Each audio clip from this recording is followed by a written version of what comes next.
Kalau Imam Syafi'i itu pendapatnya itu bahwa sholat yang paling bagus itu adalah di awal waktu. Wa qala Abu Hanifah akhirul waktu afdalu. Kalau menurut Imam Abu Hanifah itu sholat yang paling bagus itu adalah akhir waktu. Kenapa kok bisa Imam Abu Hanifah itu kok bilang sholat yang paling bagus itu adalah akhir waktu? Li'annahu waqtal wujubi. Karena akhir waktu itu adalah waktu wujub, waktu wajib. Ngeten.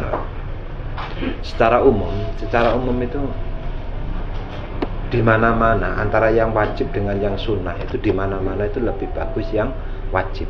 Ya. Zakat yang wajib dengan sedekah. Zakat itu wajib, sedekah itu sunnah. Di mana-mana antara yang wajib dengan yang sunnah itu lebih bagus yang wajib. Ya. Subuh 2 rakaat dengan tarawih 20 rakaat. Lebih bagus mana? Lebih bagus subuh 2 rakaat dibandingkan dengan 20 rakaat. Ya. Karena wajib itu tidak bisa dikalahkan oleh yang sunnah. Ya. Secara umum wajib itu lebih utama, lebih bagus daripada yang sunnah. Nah, waktu sholat itu kalau dalam pembahasan fikih itu, ya, itu waktu itu dibagi menjadi 3. Waktu yang sepertiga itu namanya waktu ikhtiar, gitu. Waktu mubah, boleh mengerjakan sholat. Tapi kalau sudah detik-detik akhir, ya, detik-detik akhir wajib itu hukumnya sholat. Kalau sudah waktu itu sudah mau habis, maka wajib harus sholat. Nah, kalau menurut Imam Abu Hanifah kok bisa akhir waktu itu lebih bagus daripada yang awal waktu? Karena yang pertama itu di awal waktu itu waktu ikhtiar, waktu mubah. Akhir itu adalah waktu wajib. Berarti lebih utama yang akhir daripada yang awal. Ya. Itu kalau menurut Imam Abu Hanifah. Makanya kita itu harus tahu argumentasinya, alasannya kok bisa Imam Abu Hanifah itu mengatakan ya, akhir itu lebih baik daripada yang awal. Ya.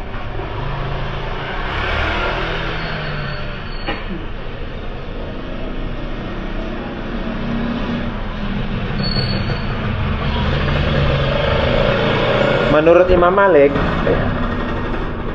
kalau menurut Imam Malik, wa Imam Malik fafusila diperinci. Jadi kalau Imam Syafi'i itu 5 waktu itu paling afdol di awal waktu, Imam Hanafi paling afdol itu di akhir waktu. Dibuka dengan grupnya.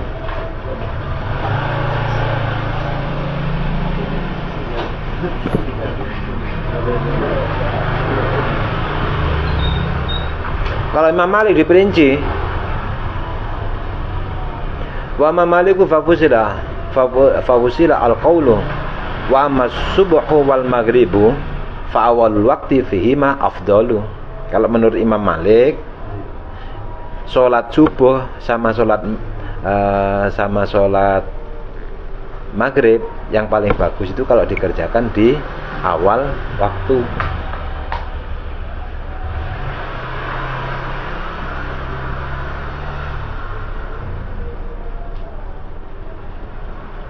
Wa mal isya'u, ya. Kalau isya fatakhiruha afdalu liman qadara alaihi. Salat isya itu lebih baik dikerjakan di akhir waktu bagi orang yang bisa melaksanakan salat isya di akhir waktu. Kalau memang diperkirakan tidak bisa melaksanakan salat isya di akhir waktu, maka di awal waktu itu lebih baik. Dilihat dulu, ya.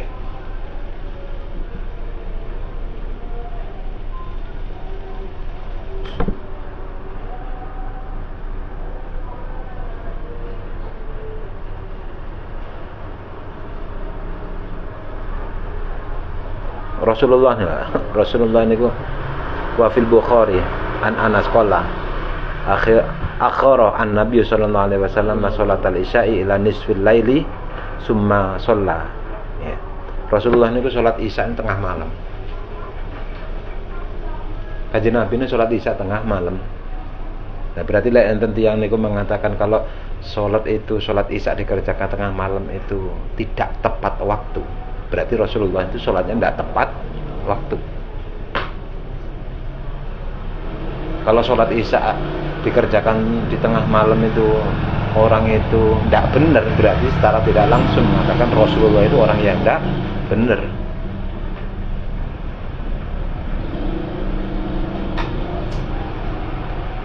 Makanya penting kita itu meluruskan pemahaman itu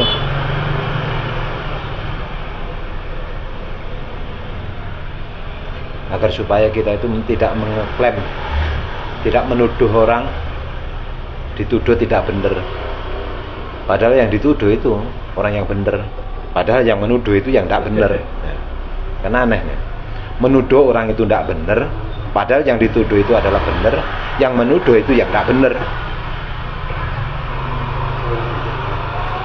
Karena Nabi SAW yustahabbu ta'khiruha. Rasulullah menyunahkan isya diakhirkan. Ayo coba. Ayo. Mohon maaf, ini kelompok-kelompok di luar NO itu gembar-gembornya itu sholat awal waktu, sholat tepat waktu. Kalau sholat awal waktu aja mending, sholat tepat waktu. Ya. Nah, terus kalau tidak di awal waktu dibilang tidak tepat waktu, dibilang tidak benar, dibilang salah. Nah, kalau bahasanya orang itu kalau menunda-nunda sholat, orang itu orang yang tidak peduli dengan akhiratnya. Satu lisan. Rasulullah itu loh, sholatnya itu akhir waktu, sholat isya'nya. Ini yang dipakai oleh Imam Malik. Tidak dipakai. Makanya hadis ini Pak, satu hadis itu Imam Malik menggunakan, Imam Hanafi tidak pakai, Imam Syafi'i juga tidak pakai. Karena ini kan Rasulullah itu menyunahkan sholat isya di akhir waktu. Ada keterangan itu tidak dipakai oleh Imam Hanafi. Imam Hanafi itu semua sholat itu di akhir waktu, tidak menggunakan hadis itu, menggunakan logika yang lainnya. Imam Syafi'i menggunakan hadis yang awal waktu. Tapi beliau itu tidak pernah saling menyalahkan, tidak pernah. Para imam-imam itu orang-orang yang alim, karena memang sudah tahu. Bukan gampang nyalani karena memang sudah tahu. Oh, kenapa kok dia itu begini? Oh, karena dia itu menggunakan hadis yang ini. Lah sing soro niku sing mboten ngerti no, akhirnya gampang nyalahne. Makanya bisa dilihat itu bahwa orang itu kalau gampang menyalahkan itu ya itu ketolek bodone ini. Orang itu kalau ngerti itu tidak gampang menyalahkan. Oh iya, dia itu sholatnya itu isya'nya itu di akhir waktu karena memang Rasulullah itu melakukannya itu di akhir. Sholat duhur kalau menurut versinya Imam Malik, wa matuhuru fa innaha ta'ti an-nasu ala ghaflatin fayustahabbu ta'khiruha qalilan hatta yata'ahabu wa yajtami'u. Ya. Sholat duhur disunahkan diakhirkan sampai hawa dingin. Apa malah kok saniki lho. Saniki panas. Ya. Tapi alhamdulillah musola-musola masjid itu sekarang itu banyak yang menggunakan AC. Makanya musola masjid yang mboten damel AC mboten pakai kayu. Jumatan kok mboten enten AC ini niku rada sepi sakit. Golek sing enten AC ini. Nopo malih teng nopo Kalimantan. Kalimantan panas yang luar biasa. Beliau ini separuh. Wonten mriko pas tengi sore srengenge. Berada di bawah peredaran matahari. Matahari tengah-tengahnya itu berada di jalurnya matahari itu kan teng Kalimantan ya. Khatul Istiwa. Wali teng Arab mriko.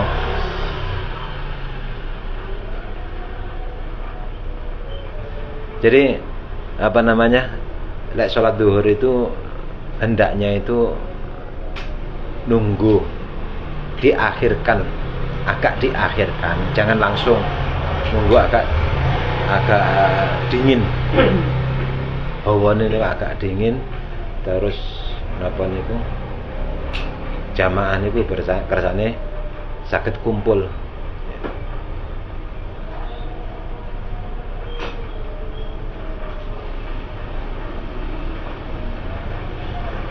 Qala Abu Faraj, qala Malik, awal waktu afdalu. Nah, kalau katanya Imam Abu Faraj, Imam Malik, awal waktu afdalu fi kulli sholatin. Beda lagi nih. Semua sholat itu yang baik itu adalah awal waktu. Illa duhra, kecuali sholat duhur. Nah, sholat duhur itu tidak awal waktu. Yeah. Sholat duhur itu tidak masuk waktu terus langsung sholat, itu tidak, nunggu agak agak reda hawanya, rodok adem fi syiddatil harri. Rasulullah niku enten keterangan ya. Jadi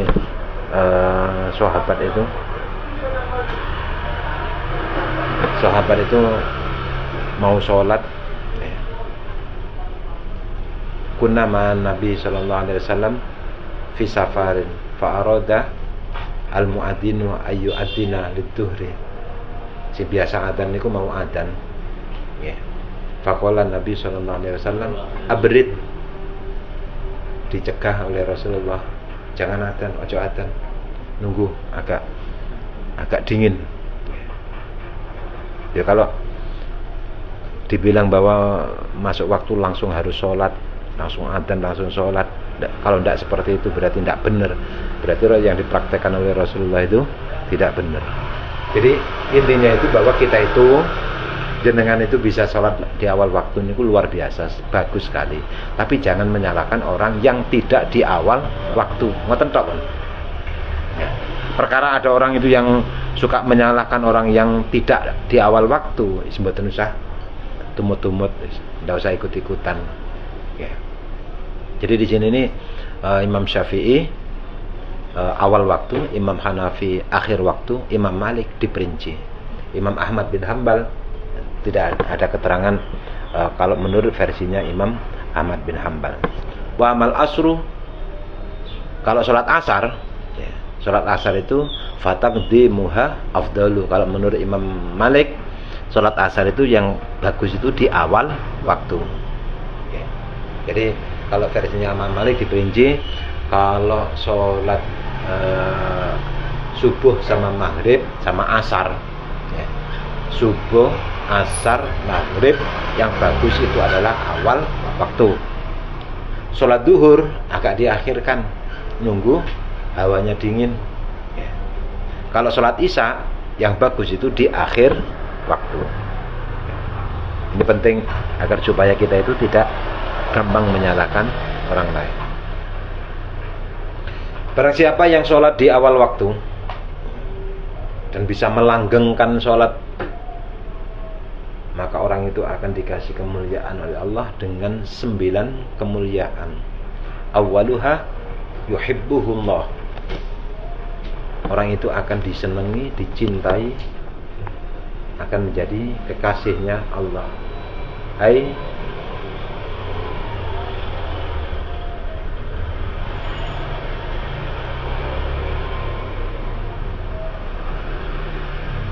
awaluha utawi kawitane songo yuhibbuhu iku demen ing man Allahu sapa Allah ai tegese ya khusuhu nertemtokake sapa Allah ing man, mengkhususkan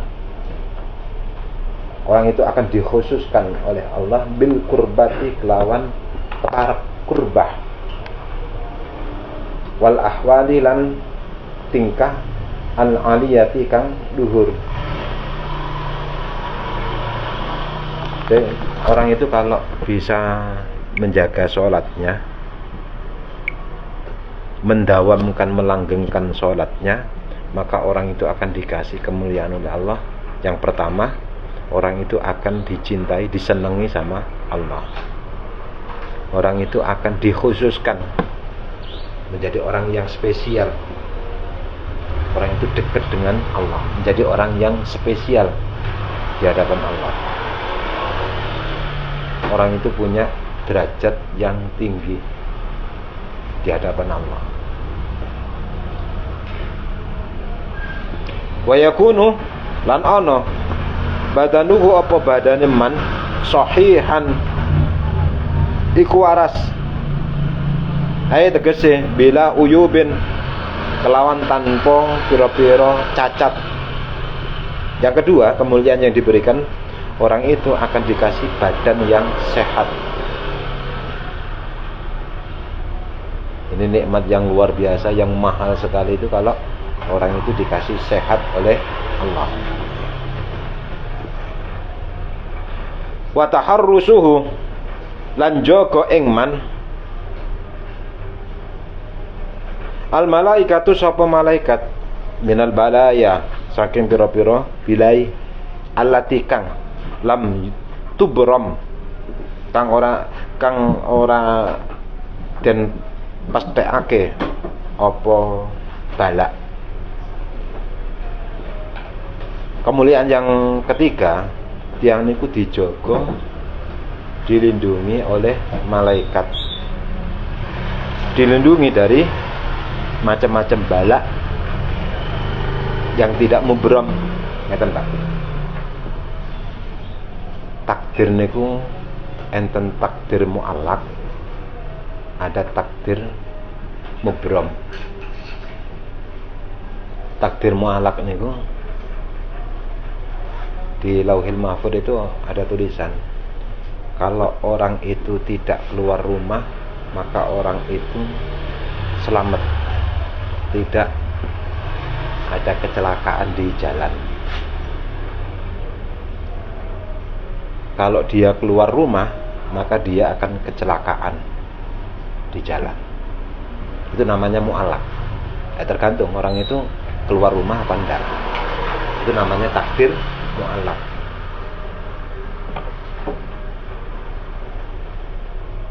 Nah, kita mau selamat dari balak itu, musibah itu apa enggak, tergantung dari orangnya. Itu namanya takdir mu'allaq. Takdir mubram itu enggak ada pilihan, cuma satu. Orang itu akan kecelakaan. Sudah, titik.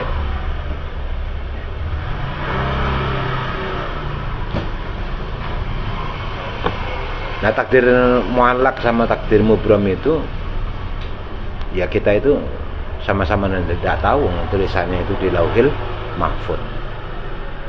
Itu takdir mu'allaq atau takdir mubram itu kita tidak tahu. Kalau takdir mu'allaq itu masih bisa dirubah. Takdir mubram itu kalau secara umum itu tidak bisa dirubah.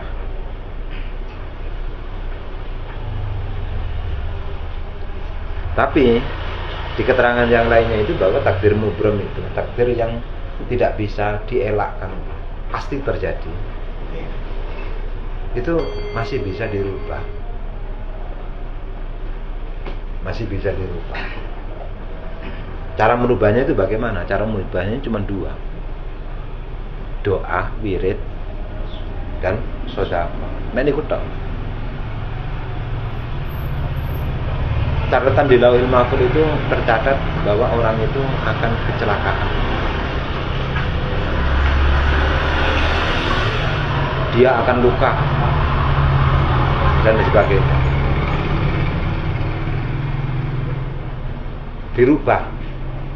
Dirubah dengan doa atau sedekah. kecelakaannya itu tetap terjadi, lukanya tetap terjadi, tapi kadarnya itu berubah, kadarnya itu berkurang. Kecelakaannya tetap kecelakaan, ya. Terus lukanya itu tetap luka, yang awalnya itu sebelum berdoa atau sedekah niku kecelakaannya parah, lukanya itu parah. Setelah berdoa, setelah sedekah, luka tapi cuma lecet. Tetap terjadi, nggak bisa dihindarkan.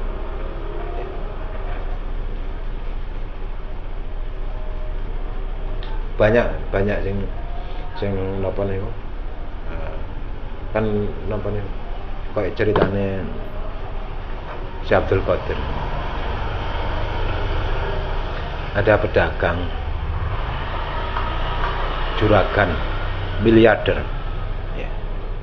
Kulaan, kalau bahasa sekarang miliaran, kulaan barang, terus mau berangkat, mau jualan keluar negeri. Datanglah minta barokah, doa kepada gurunya Syekh Abdul Qadir. Beliau akhirnya munajat, akhirnya terus melihat, katanya beliau, jangan berangkat, kalau kamu berangkat kamu bangkrut, kamu dirampok, habis hartamu, kamu meninggal, terbunuh, jangan berangkat. Akhirnya mau bantah, tidak berani dan sebagainya, akhirnya pulang. Susah, sedih, sekolahan dan sebagainya. Kalau tidak dijual nanti bisa rugi lebih banyak dan sebagainya. Bingung ya. Ingat, akhirnya terus sowan teng Syekh Abdul Qadir. Akhirnya katanya beliau, berangkat toh, untung banyak, kamu selamat. Jadi sangat jauh berbeda. Kalau katanya gurunya jangan berangkat, nanti kamu bangkrut, rugi, terus dirampok, mati, hartanya habis. Kata muridnya Syekh Abdul Qadir, tidak. Bingung, piye gitu. Ya sudahlah, saya nurut. Kalau saya nurut gurunya, tidak bisa berangkat, rugi. Ya saya husnudzon, barokahnya Syekh Abdul Qadir, berangkat. Ternyata setelah berangkat itu dapat untung banyak sekali. Setelah itu terus dia itu pulang itu akhirnya terus bingung mau sowan kemana ini. Kalau sowan ke gurunya, nyatanya prediksinya, ramalannya itu, kalau bahasanya orang sekarang, lamaran bleset, ya. Tapi kalau saya ke muridnya, dia yang lebih sepuh, ya. Ini gimana?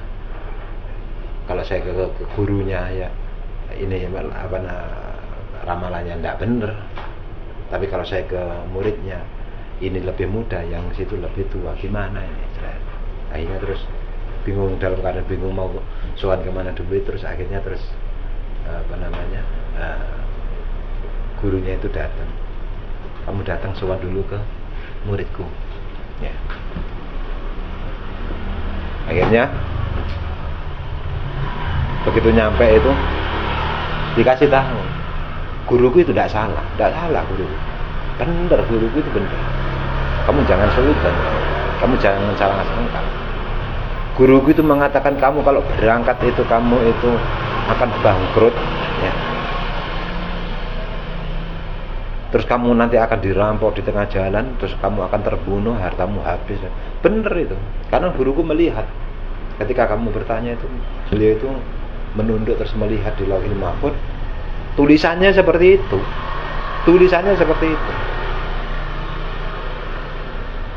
Jadi bukan bikin-bikin, memang benar seperti itu. Tapi ketika kamu datang kepadaku, ya, aku lihat tulisanmu memang seperti itu, bangkrut, ya. Terus nanti kamu akan dirampok. Akhirnya aku mujahadai, tak dongakne ping 17. Setelah saya doakan 17 kali, saya lihat masih tetap belum berubah. Tulisan itu masih belum berubah. Saya wiriti lagi 17 kali lagi, saya lihat masih tetap. Saya wiriti lagi terus. Akhirnya takdir mubram itu tidak bisa dirubah, tapi diijoli. Jadi yang takdirnya itu tulisannya itu bangkrut menjadi beruntung, yang di situ di Lauhil Mahfuz itu tertulis di tengah jalan itu dirampok. Kamu tidak jadi dirampok, tapi kamu bermimpi. Sak rombongan, kamu sama rombongan itu kan dirampok loh. Enggak, saya itu mimpi, saya sama rombongan itu dirampok, dibegal, semuanya dibunuh. Jadi ya, asalnya itu kejadian nyata dirubah menjadi di dalam mimpi. Aslinya awakmu takdirnya itu bahwa uangmu itu habis, entek, modal dan untungnya itu habis, tapi dirubah sama Allah. Kamu kan ke kamar mandi toh? Enggak, saya. Nah, ke kamar mandi terus kamu itu kantong yang isi uang itu ketika kamu mandi kamu cantolkan. Setelah mandi terus kamu pergi, jarak sekian jam itu baru ingat, balik lagi, ternyata kantong itu masih ada. Enggak, saya. Itulah. Jadi bangkrut itu dirubah oleh Allah menjadi lupa, kelalen. Jadi takdir mubram itu tidak bisa dirubah, tapi bisa kadarnya itu bisa dikurangi. Makanya kalau kalian jenengan itu perbanyak wirid, doa, sedekah. Karena kita tuh tidak tahu takdir kita itu seperti apa, catatan kita itu di Lauhil Mahfuz itu seperti apa, kita tidak tahu. Kita minta, kalau kita itu takdirnya itu tidak baik, kita minta yang baik ya. Kalau takdirnya itu celaka, menjadi orang yang beruntung, bahagia, selamat ya, dan seterusnya. Makanya pentingnya wirid, doa, sedekah ya. Karena cuma itu yang bisa merubah takdir yang mubram itu. Wa taharrusuhu al malaikatu minal balaya allati lam tubram, akan dijaga oleh malaikat dari bala, yang bala itu bukan bala yang mubram, bala yang mu'allak. Sholat itu bisa menghindarkan dari bala, tapi balanya yang mu'allak ya tadi itu.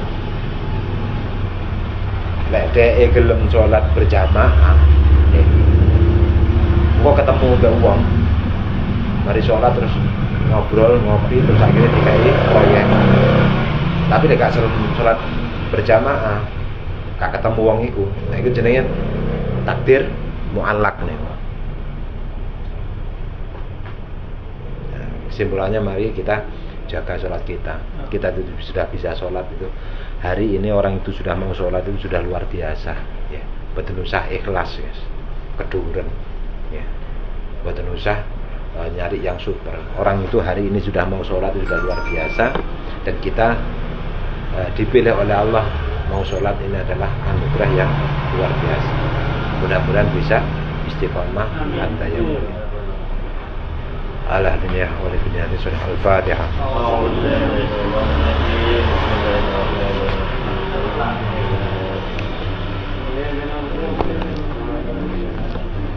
Subhanakallahumma wa bihamdika nasyhadu an la ilaha illa anta nastaghfiruka wa natubu ilaik.